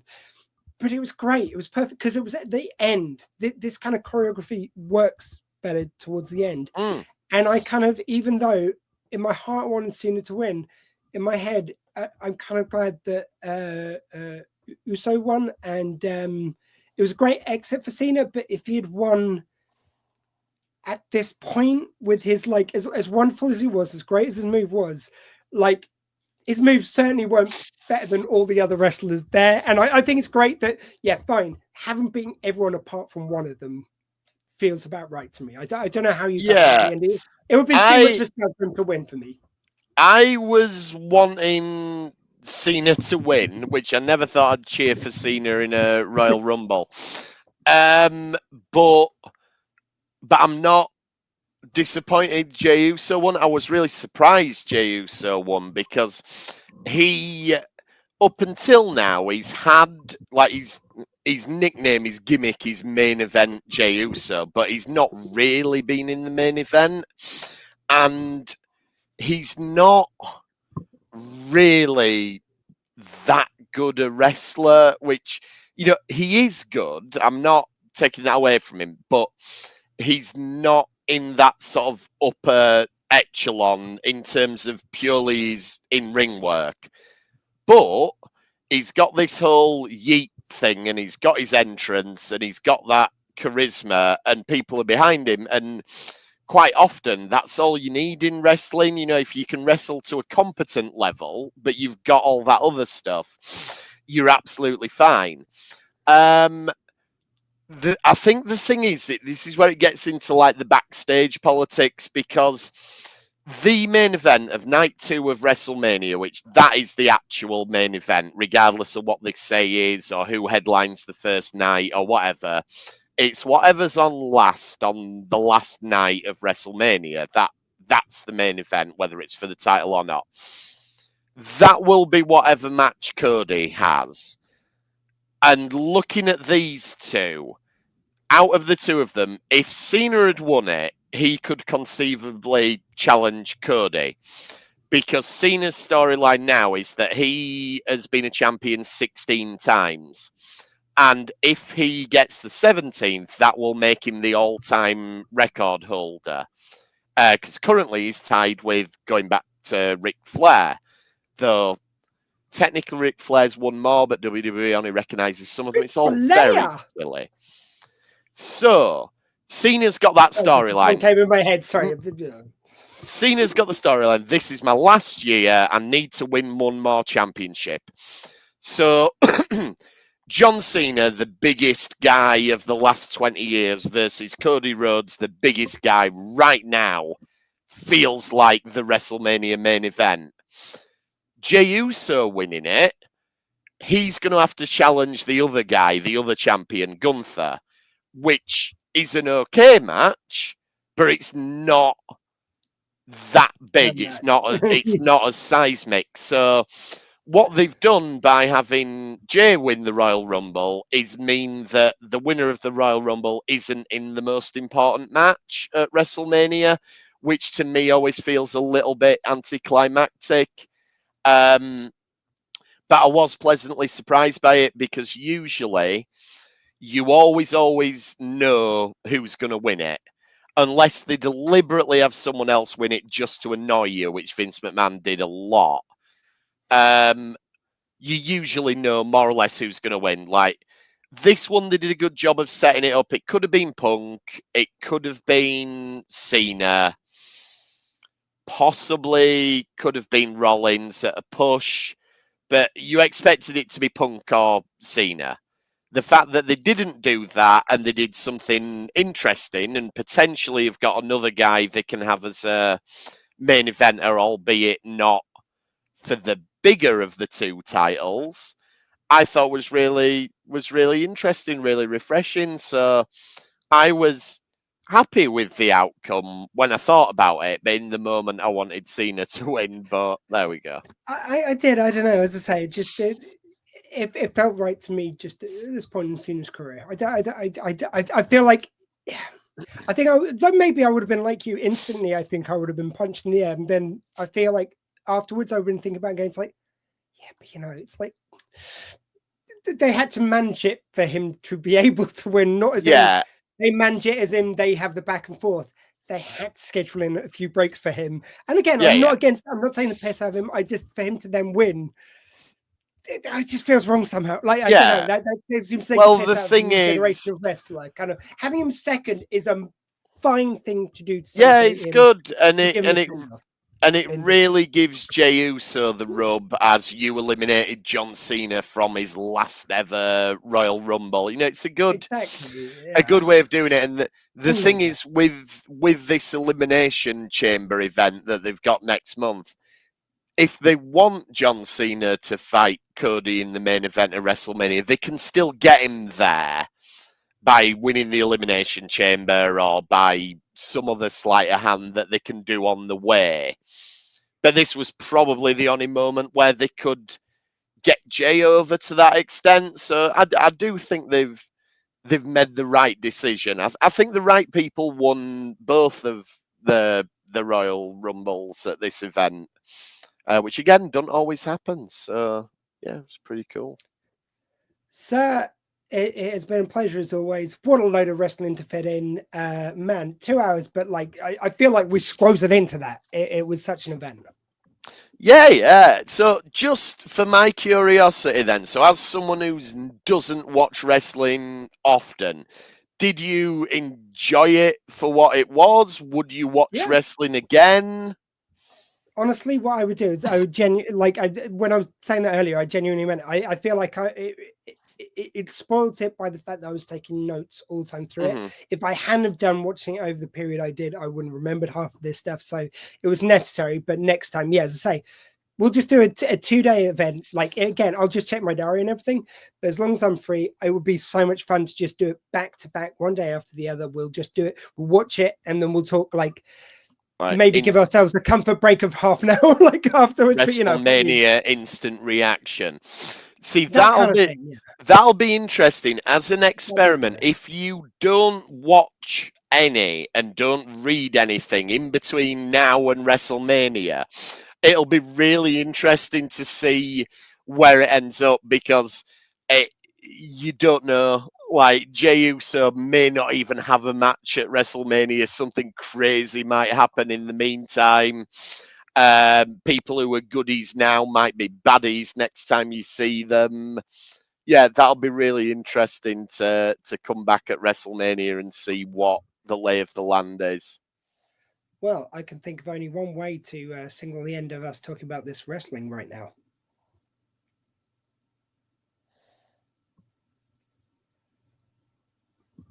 So that was the Dr. Squee show for this week. See, we're going fancy on this. Like, we're going to get this. We're going to make it this almost like it's a real show. Is what I'm aiming for. I've done the Due South credits. This show's next. Yeah, we got some exciting stuff, guys. Like this will be a real grown-up show at some point. We're just working on it. But please do join me here if you're watching this live, or if you're watching this back before before the 6th. Thursday at 7 p.m. That's where I'm going to be speaking to Ray O'Leary from Taskmaster, New Zealand, as well as an amazing New Zealand comedian. He's fantastic. Please do join us for that. It's going to be a good time. In the meantime, though, thank you very much for joining me, Jim, the Anvil King. Yeet! Yeet! And we shall catch up again for more wrestling fun, more talk about Lynch. We're going to do at some point, aren't we? Yeah.